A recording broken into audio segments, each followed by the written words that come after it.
Peningkatan kasus COVID-19 juga terjadi di Taiwan. Ada 1.200 kasus infeksi lokal yang terjadi di Taiwan. Lonjakan ini terjadi karena masyarakat Taiwan mulai berpuas diri, bahkan berbagai rumah sakit telah menghentikan tes agresif bagi warga terkait COVID-19. Akibat adanya lonjakan kasus COVID-19, otoritas Taiwan meningkatkan tingkat kewaspadaan terhadap virus corona ke level 3 di wilayah Taipei dan New Taipei.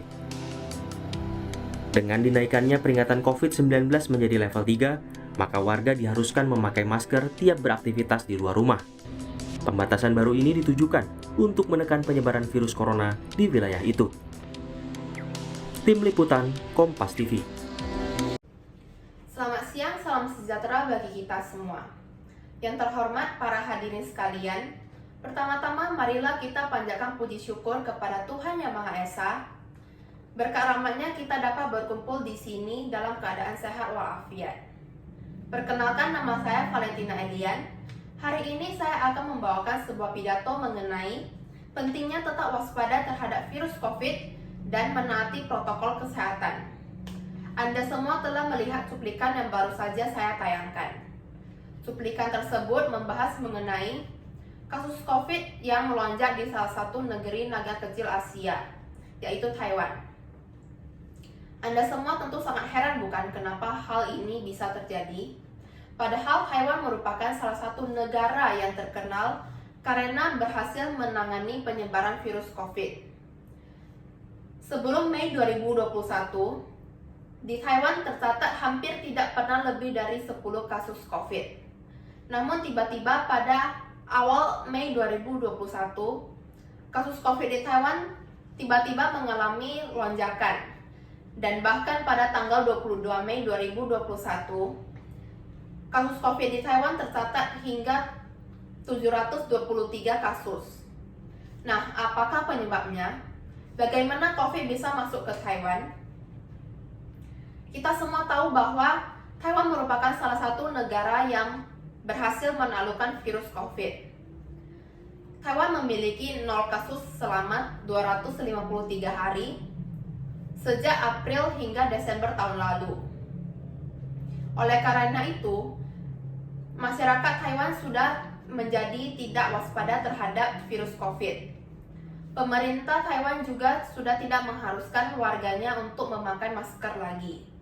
Maka dari itu, banyak sekali warga Taiwan yang berpergian ke tempat ramai dan berkumpul ramai-ramai tanpa memakai masker. Mereka sudah tidak takut, tidak waspada, dan merasa seolah-olah pandemi COVID tidak pernah terjadi. Rumah sakit di Taiwan juga sudah berhenti melakukan tes agresif terhadap warga yang terkait virus COVID. Masa karantina yang seharusnya 14 hari juga dipersingkat menjadi 5 hari, lalu terakhir menjadi 3 hari. Seperti yang kita ketahui bahwa masa inkubasi virus COVID adalah 14 hari dan umumnya terjadi pada hari ke-7 hingga hari ke-14. Pada sekitar akhir April hingga awal Mei 2021, pilot kargo dan pramugari China Airlines yang baru saja bertugas dari Amerika Serikat dinyatakan positif COVID di Taiwan. Sebelum dinyatakan positif, mereka melakukan karantina mandiri di hotel dekat bandara selama 3 hari.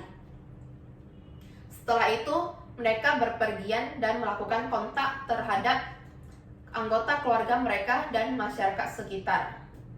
Ada dari mereka juga yang berpergian ke tempat ramai, seperti jalanan, tempat hiburan, dan lainnya. Hal ini yang menyebabkan virus COVID di Taiwan menyebar dengan sangat cepat. Nah, di Indonesia sendiri lebih parah daripada di Taiwan. Walaupun pemerintah sudah menetapkan peraturan mengenai protokol kesehatan dan memberikan sanksi kepada mereka yang melanggarnya, tapi masih banyak sekali masyarakat yang tidak mematuhi protokol kesehatan, seperti tidak memakai masker saat berpergian dan tidak menjaga jarak. Meskipun polisi sudah melakukan razia di jalanan pun, itu tidak ada gunanya. Masyarakat malah memarahi polisi dengan alasan mereka sesak saat memakai masker. Dan kebanyakan dari masyarakat lebih memilih untuk membayar denda daripada harus memakai masker.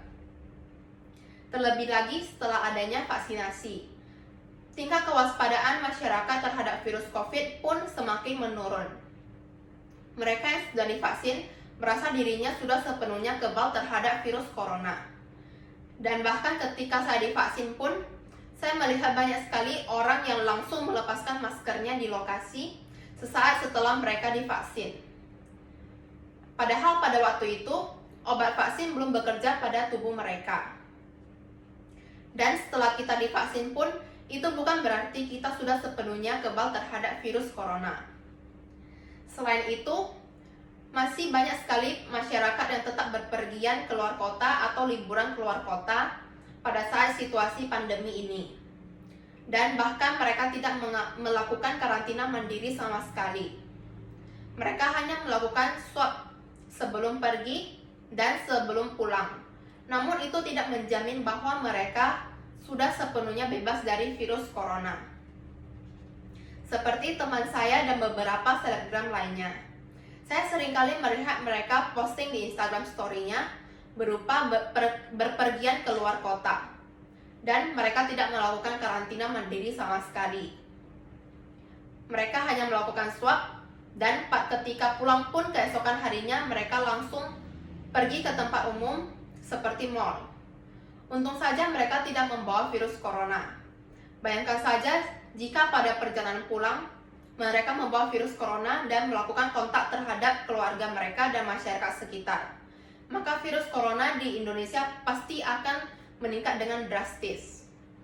Masyarakat yang tidak mematuhi protokol kesehatan, tingkat kewaspadaan masyarakat terhadap virus corona yang semakin menurun, dan masyarakat yang tetap berpergian keluar kota dalam situasi pandemi ini.